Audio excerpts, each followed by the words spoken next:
Bonsoir. Bonsoir Anita Mourjani.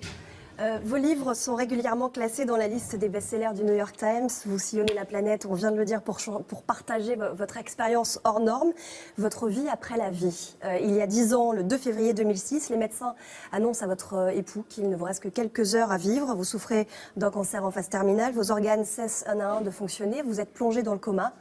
Que se passe-t-il à ce moment-là? À ce moment-là, mes organes étaient en train de s'arrêter, mais en même temps, je pouvais toujours ressentir et voir tout ce qui se passait autour de mon corps physique. J'avais la sensation que je n'étais plus attachée à mon corps. Et j'avais la sensation que je pouvais voir mon corps qui était là, allongé sur le lit. Mais je me sentais incroyablement bien. C'était vraiment étonnant. Je me sentais libre et toute la douleur avait disparu. Est-ce que vous diriez que vous étiez entre deux mondes? Oui, je pourrais dire que j'étais entre deux mondes. Mais alors, quand le temps passait, j'ai eu la sensation que je n'étais plus dans ce monde. J'étais davantage dans un autre monde. Des millions de personnes racontent, comme vous, avoir vécu une expérience de mort imminente, parce que c'est de cela dont il s'agit. Ça reste encore une énigme pour la science. Dans ces témoignages, il y a des points communs. On se sent inondé d'amour, on voit un tunnel, on se sent avec une extrême lucidité, une compréhension du monde. Est-ce que c'est cela que vous avez ressenti? Oui, j'ai vécu un sentiment d'amour incroyable, comme si j'étais vraiment entourée d'amour, et aussi une clarté extrême. J'ai compris ma vie. J'ai compris comment je m'étais retrouvée allongée sur ce lit d'hôpital en train de mourir à cet instant-là. J'ai compris ma raison d'être, j'ai compris pourquoi j'avais un cancer. C'était vraiment une clarté extrême. Mais ce n'est pas votre heure. Et vous choisissez de revenir. Et après 30 heures de coma, vous vous réveillez. Et ce que vous racontez à votre entourage et aux médecins les laisse complètement médusés. Vous avez entendu des conversations, c'est ça? Quand je suis revenue après m'être réveillée du coma, je disais à tout le monde, mon heure n'est pas venue, mon heure n'est pas venue. Mais personne ne me croyait. Et alors là, j'ai commencé à leur raconter tout ce qui se passait. Je leur ai raconté qu'il y avait un infirmier qui n'arrivait pas à trouver mes veines et à me faire une perfusion. Il y avait un médecin qui avait sorti des fluides de mes poumons pendant que j'étais dans le coma. Je leur ai raconté des choses qui avaient été dites. Là, ils se sont rendus compte que quelque chose s'était passé.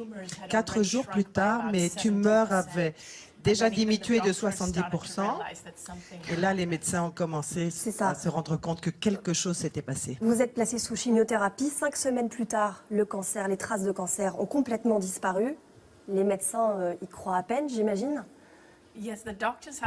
Oui, les médecins ont eu du mal à me y croire parce qu'en fait, en 3 semaines, ils ne pouvaient plus trouver aucune trace de cancer. Je suis restée à l'hôpital pendant 5 semaines parce que mon corps était toujours assez faible, il fallait que je reprenne des forces, mais ils ne savaient même pas quoi écrire dans mon rapport médical. Et j'imagine que ce dossier a fait le tour des universités. À ce jour, cette guérison, elle reste encore scientifiquement inexpliquée? Oui. Encore jusqu'à aujourd'hui, cette guérison est toujours inexplicable.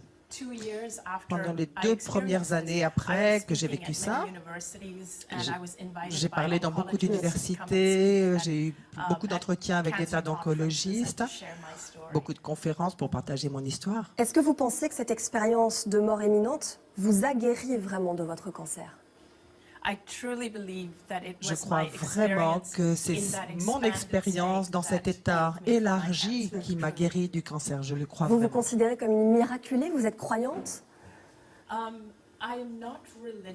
Je ne suis pas religieuse.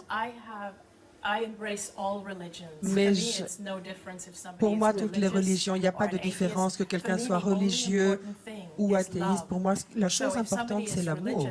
Donc, si quelqu'un est religieux, il faut que ça vienne à partir de l'amour et non pas de la peur. Un des problèmes que nous avons aujourd'hui, c'est que beaucoup de religions, les gens qui sont religieux viennent... Ils partent de la peur. Du moment que les gens parlent d'amour, enseignent l'amour, moi, ça m'a aucune importance pour moi de quelle religion ils viennent. Ce cancer, lorsque vous avez appris qu'il vous rongeait 4 ans plus tôt, vous avez refusé de le soigner par chimiothérapie. Pour quelle raison? Quand on m'a fait le diagnostic original, j'ai vu 2 personnes très proches de moi mourir de cancer. Et leur cancer avait progressé très rapidement. Les 2 suivaient une chimiothérapie dans les meilleurs hôpitaux du monde. Et pourtant, la chimio ne les avait pas soignés.